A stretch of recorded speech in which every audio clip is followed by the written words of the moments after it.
কিন্তু বিশ্বনবীর সাহাবারাও বেঈমানদের কাছে কলেমার দাওয়াত নিয়ে গিয়েছে।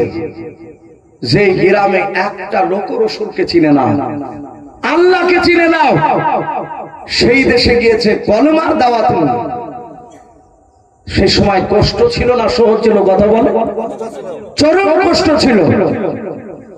এই যে বছর দুয়েক থেকে ভাবছি ভারতবর্ষের বিভিন্ন জায়গায় কিছু কিছু জায়গায় এক শ্রেণীর উগ্রবাদী মানুষেরা মুসলমানদের দাড়িওয়ালাদেরকে ধরে মারছে।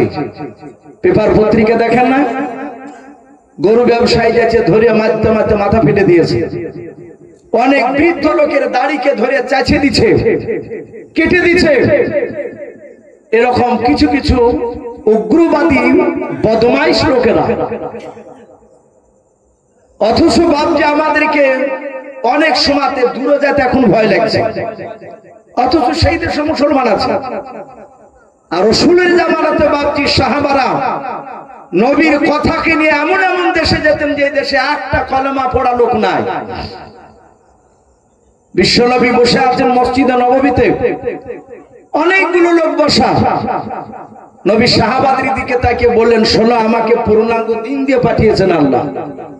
এই সাহাবারাও, তোমাদের সবাই না, মাত্র একজনকে, আমি একজন সাহাবাকে আমি পাঠাতে চাই।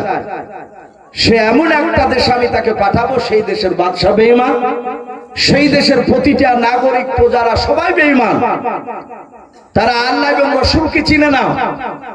সেই দেশে কলেমার দাওয়াত একজন ব্যক্তিকে নিয়ে যাবে।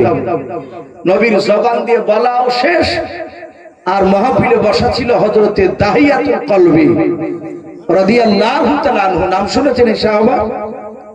হযরতে দাহিয়াতুল কলবি রাসূলের বাপজি, দামি সাহাবা।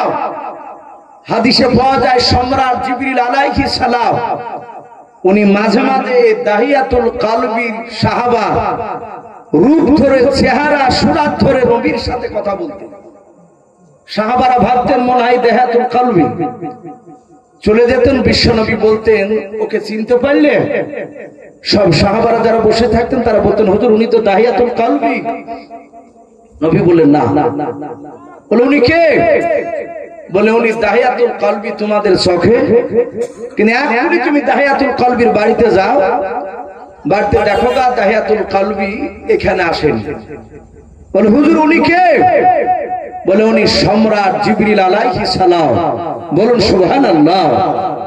তাহলে এই সাহাবা রূপ ধরে, সুরাত ধরে কে আসতেন মাঝে মাঝে? জিবরিল আলাইহিস সালাম নবীর দরবারে। তাহলে সাহাবাটা দামি ছিলেন, বিরাট বড় দাম। এই দাহিয়াতুল কলবি বিশ্ব নবীজি সাহাবা, তিনি দাঁড়িয়ে বলছিলেন, রাসূলুল্লাহ হাবিবাল্লাহ, আমি যাব কলেমার দাওয়াত নিয়ে। নবী বললেন, তুমি যাবো? বলে, হ্যাঁ। বলে, ওই দেশের বাদশা বেঈমান। বলে, সব শুনেছি নবী, আপনি চিঠি লিখে দেন। কথা বলেন, বিশ্ব নবী কি চিঠি লিখতে পারতেন? কথা বলেন। নবী পৃথিবীর কোন মানুষের কাছে লেখাপড়া করেননি। বিশ্ব নবীকে সেই সময় আরবিতে উম্মি বলা হতো। এগুলি এরকম ব্যাখ্যা করা হবে না যে নবীজি আনপাড়, জাহেল, মূর্খ ছিল। বলুন আস্তাগফিরুল্লাহ। নবীর সাথে এরকম ভাষা ব্যবহার করা যাবে না। নবীজি লেখাপড়া করেননি একটাই কারণে, যে কোনো মানুষের কাছে লেখাপড়া করলে সে লোকটা হয়তো বলে ফেলবে যে আমার কাছে শিক্ষা গ্রহণ করে ও নবুয়তের দাবি করেছে। অনেক প্রাইমারি স্কুলের মাস্টার দেখে তার ছাত্র যদি কলেজের প্রফেসর হয় তো অনেক সময় গর্ব করে বলে যে এই ছাত্রটা আমার, আমি তাকে শিক্ষা দিয়েছি প্রথমে, আনন্দ করে বলে। নবী যদি কোনো সাহাবার কাছে নয়, কোন মানুষের কাছে শিখলে সে মানুষটা হয়তো বলবে যে নবুয়তের দাওয়াত দিয়ে বলেছে, আমার শিক্ষা নেই। এই জন্য স্বয়ং নবীজির মাস্টার ছিলেন আমার আল্লাহ। বলুন সুবহানাল্লাহ। বিশ্ব নবীজির এত জ্ঞান রাসূলকে দান করেছে। আমার পূর্বেকার বক্তা বলছিলেন না যে দাড়ি লম্বা থাকলে যৌন শক্তি বৃদ্ধি পায়, দাড়ি কাটলে যৌন শক্তির সমস্যা হয় বলছিলেন না উনি? এটা বৈজ্ঞানিকরা তারা পরীক্ষা করছে। বিশ্ব নবীর প্রতিটা সুন্নাতের সাথে বিজ্ঞান জড়িত। বলুন আলহামদুলিল্লাহ। আমার বিশ্ব নবী রহমতের নবী নবী, দরুদ নবী, উনি লেখা পড়া জানতেন না। নবীজি তার সাহাবা আব্দুল্লাহ বিন মাসউদ রাদিয়াল্লাহু তাআলা আনহু, তিনি ছোট্ট সাহাবা ছিলেন মাথায়। আব্দুল্লাহ বিন মাসউদ একেবারে ছোট, তার পা গুলো বাপজি ঠিক এতটুকু তেলের সমান সমান ছিল। আমরা অনেক সময় কলিগুড বলি মানুষকে, বাউনা বলি না, ছোট মানুষ সাহাবা। উনি রাস্তা দিয়ে হাঁটছিলেন। ওমর ফারুক রাদিয়াল্লাহু তাআলা আনহুর জামানায় তিনি বলেন যে মরুভূমির ময়দান দিয়ে জ্যোৎস্না রাত্রি এক দল নিয়ে যাচ্ছিলাম, সেই সাহাবা, তার মধ্যে আব্দুল্লাহ বিন মাসউদ ছিলেন।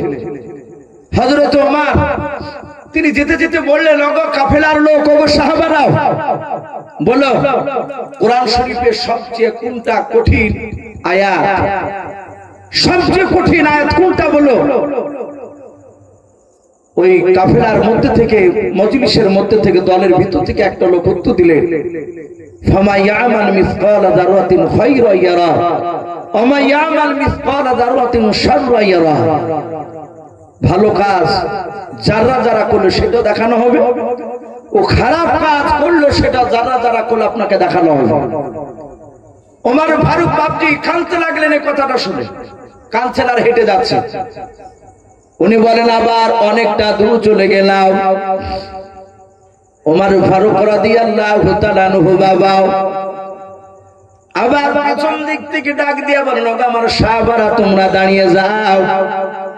ওই জ্যোৎস্না রাত্রি বেলা অন্ধকার বাবা, একেবারে খুটখুটে বাপ, অন্ধকার ছিল না। আল্লাহর নবীর সাহাবা ওমর ইবনুল খাত্তাব রাদিয়াল্লাহু তাআলা আনহু ডাক দিয়ে বলেন, ওগো সাহাবারা, তোমরা বলো গোটা কোরআন শরীফের মধ্যে সবচেয়ে আসান সহজ কোনটা আয়াত একটু বলো। সাহাবারা বলেন, আমার ভিতর থেকে একজন ব্যক্তি উত্তর দিলেন, তিনি বলেন, লা তাকনাতু মির রাহমাতিল্লাহ, আল্লাহর রহমত থেকে তোমরা নিরাশ হয়ে যেও না। আল্লাহ কোরআনে বলেছেন এই কথাটা, আমি আল্লাহ, ওরে বান্দারা, আমি তোমাদের জন্য জান্নাত তৈরি করেছি, জান্নাত থেকে তোমরা নিরাশ হয়ে যাও না, ভয় করো না, আমার রহমত থেকে জান্নাতের তোমরা আশাধারী হও। আল্লাহর নবীর সাহাবা বলেন, আমি বললাম কোরআনের মধ্যে সবচেয়ে সহজ আয়াত কোনটা? উনি উত্তর দিলেন, লা তাকনাতু মির রাহমাতিল্লাহ। ওমর বললেন, ভাই, প্রথমে আমি বললাম কোরআনের মধ্যে সবচেয়ে কঠিন আয়াত কোনটা, তো কোনো উত্তর দিয়েছিল, একে গলার আওয়াজ পেলাম। যিনি প্রথমে উত্তর দিলেন, দ্বিতীয় প্রশ্নের উত্তর তিনি দিয়েছেন, তিনি কে একটু হাত উঁচু করে আমার কাছে বললাম। সব সাহাবারা একটু সরে গেলেন, ডাক দিয়ে বললেন, ওগো আমিরুল মুমিনিন ওমর ইবনুল খাত্তাব, ও নবীজির সাহাবা, এই দেখেন আব্দুল ইবনে মাসউদ রাদিয়াল্লাহু তাআলা আনহু, তিনি উত্তর দিয়েছেন।